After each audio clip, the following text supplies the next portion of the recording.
Hey guys, welcome to my channel. This is Varun Tahin. In the previous lecture, we have seen the advantages of using vectorized code and saw how we create NumPy arrays. Also, we have inspected the structures of arrays. We have compared the normal way of Python computation and iteration with NumPy way of doing it, and also calculated and concluded that NumPy are much faster when larger data sets are considered.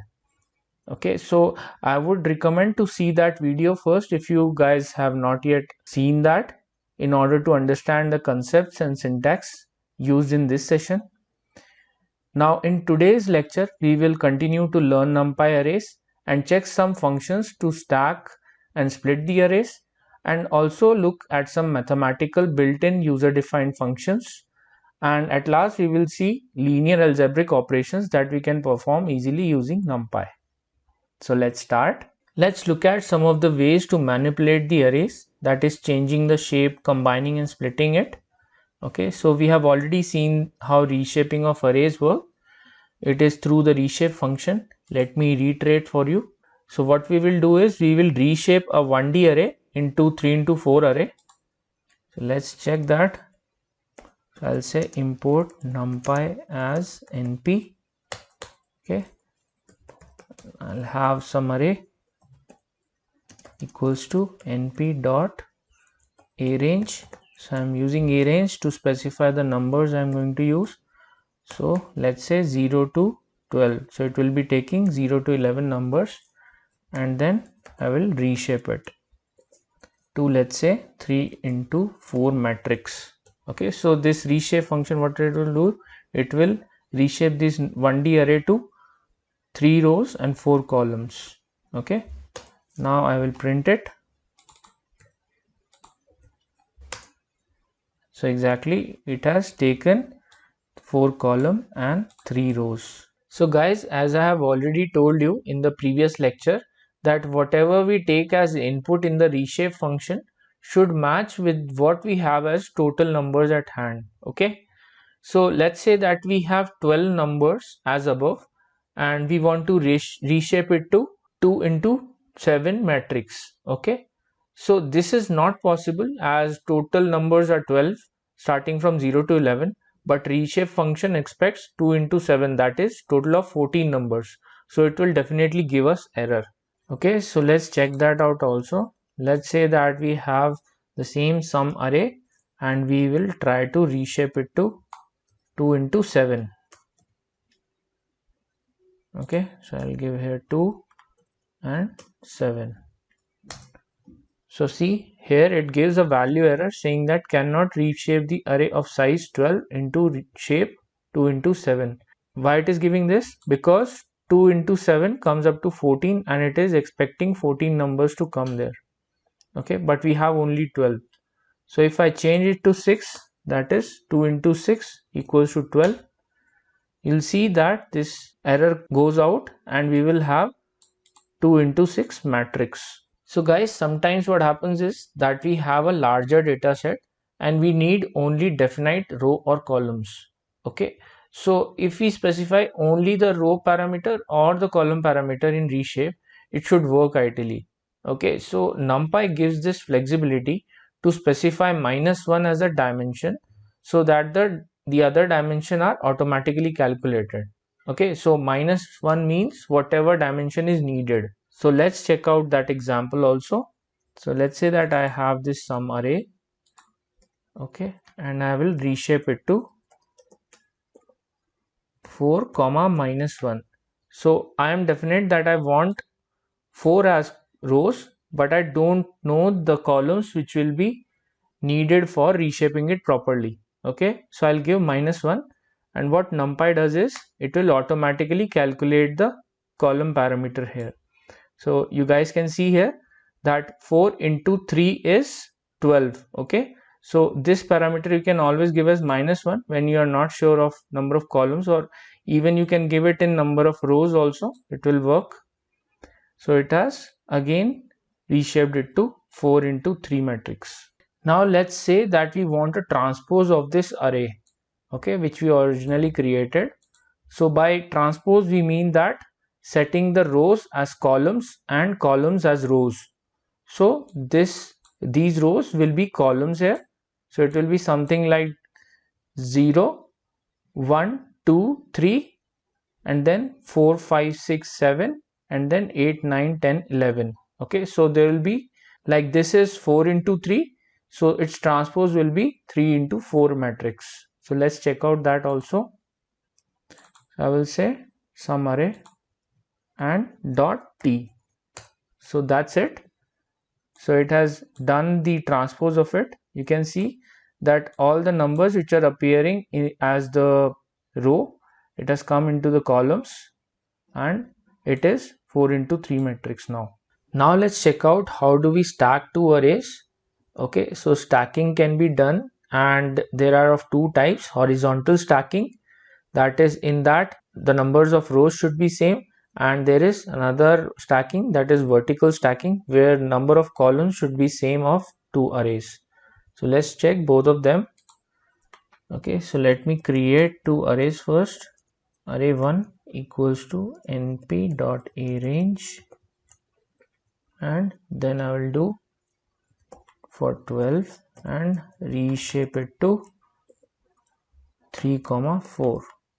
Okay, now let's take another array, that is array 2, and let's take 20 numbers in it. Let's reshape it to 5 into 4. Okay, so now let's print it.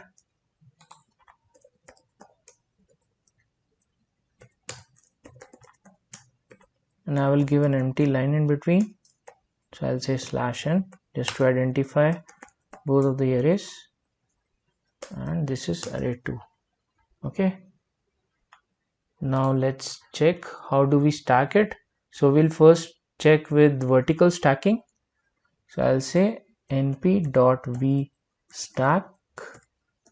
So this is the method, guys, for stacking, and it will always take either the tuple or the list. So we'll give it like this, both the arrays in a list. So exactly, it has stacked those vertically. Okay, so this is having 8 rows, which is 5 plus 3, okay, and 4 columns. Okay, so it is vertically stacked here. That is that after these, this comes immediately after this. Okay, now let's see how horizontal stacking is done. For that, we will take two different arrays again. Okay, let's say that I'll reshape it to 4 into 6 matrix, and this to 2 into 10 matrix. Okay, now let's do a horizontal stacking to it. So similarly, I will do here h stack. Okay, so you guys can see here it has horizontally stacked it. That is, it has 2 rows now and 6 plus 10 columns now. Okay, so these two arrays, if you check it,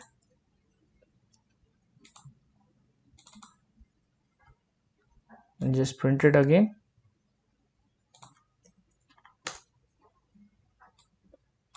So this has 2 rows and 6 columns, and this has 2 rows and 10 columns.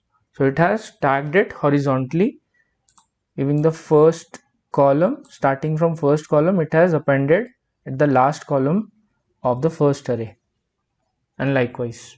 Now let's see how mathematical operations are performed on arrays. Okay, so it is quite simple, and it provides all the basic mathematical operations, including all the math functions like exponent, sine, cos, log, square root, etc. Okay, so let's see them one by one. Okay, so I will create one array, np.arange. I will take number from 1 to 20. Okay, and now I will do np.sine of a. Okay, so it has done the sine from 1 to 19 numbers here. It has printed the 1D matrix. Okay, so likewise we can do for cos also. Okay, and for exponent also.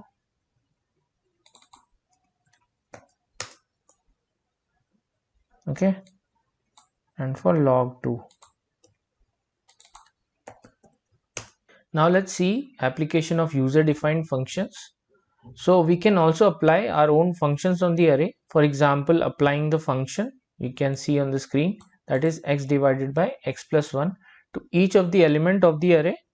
Okay, so one way to do is that by looping through the arrays, which is the non-numpy way of doing it, or we would rather want to write the vectorized code instead. Okay, so the simplest way to do is to vectorize the function we want and then apply it on the array. Now let's look at both the ways of doing it. So what I'll do is I will use this similar array which we used before, that is A. Okay, it has numbers from 1 to 19.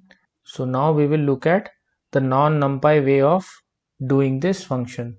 Okay, so I'll say a underscore list.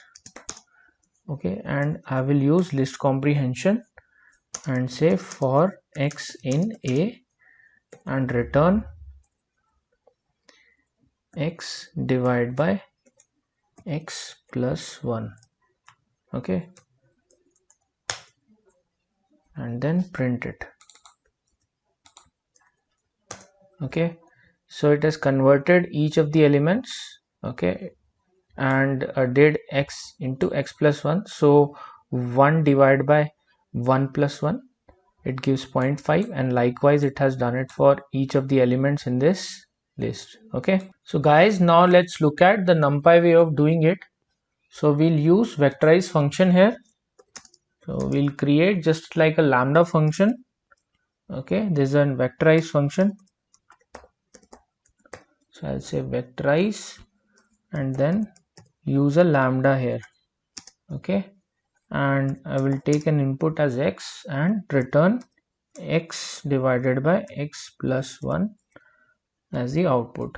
Okay, so here this will just behave like a function and we can call it like an ordinary function and pass our array here, one dimensional array here. So you guys can see here that this has again given the same output as the previous one, but this is much quicker. So guys, we can use this vectorized function again and again in different arrays. Okay, so let's reuse it and check if it works. So what I'll do is I will use np.linspace function here and we'll create one more 1D array from 1 to 100 numbers with having 10 elements. Okay, so guys, remember what does linspace does? Linspace will pick up 10 numbers starting from 1 to 100, equidistant number basically. Okay, and it will return it. So you guys can see here it has returned the 10 numbers. Now we have to vectorize this also. So what we'll do is, just like previously, we will use f function and we'll pass b here. So exactly it has returned the numbers, okay, dividing each element by x divided by x plus 1. So guys, now let's look at applying basic linear algebra operations on those matrices. Okay, so there is one library that NumPy provides which is linalg that represents linear algebra, and it has numerous ways of methods to do various operations on the matrix. Okay, you can see on the screen some of the various methods are inverse, determinant and eigenvalues. Okay, and we can also do a dot operation between two matrices. So let's look at, so when you want to see what syntax it has, you always use help dot linalg. It will give you all the syntax and all the functions that it supports. Okay, this is pretty comprehensive documentation, so you can go through that. Okay, now let's take two matrices, okay, just like previously, and I will print it, and now I'll start doing the linear algebra operation on it.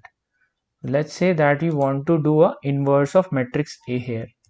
So this is how we do it. INV, and then we'll give A. Okay, now let's look at some more operations like determinants. So you guys can also experiment on this and check. Okay, so determinant gives us in single value. Okay, now let's look at eigenvalues and dot products. Okay, so let's look at dot product. So it is np dot. Okay, and we need to give both of the matrices, that is A comma P. So you guys can see here that this is done a dot product, which is multiplying each of the elements of the row with each of the elements of the column and then summing them up. So we look at one number here, which is 38, and see how it is done. So 1 into 1 is 1, then 2 into 5 is 10, and then 3 into 9 is 27, and when we do a sum, it will come up to 38. So likewise, it will do it for each of the elements. So the rows here will be multiplied and summed with the columns here, and this matrix is returned as a dot product. So this concludes the session for today, guys. We will go deep into the concepts of algebraic operations while covering the maths concepts later. So this will be it from the NumPy side. We shall cover more complex operations in the further lectures and assignments. Please comment in the comment section if you like me to include some of the details or have any doubts regarding any concepts. I will surely reply to my best knowledge. In the next lecture, we will be covering Pandas library in detail alongside global sales dataset, where we will see the various data wrangling scenarios. Please like, share and subscribe this channel for more upcoming content, as this is your one-stop point for anything and everything related to data science. Also, please stay safe and stay healthy. Thank you.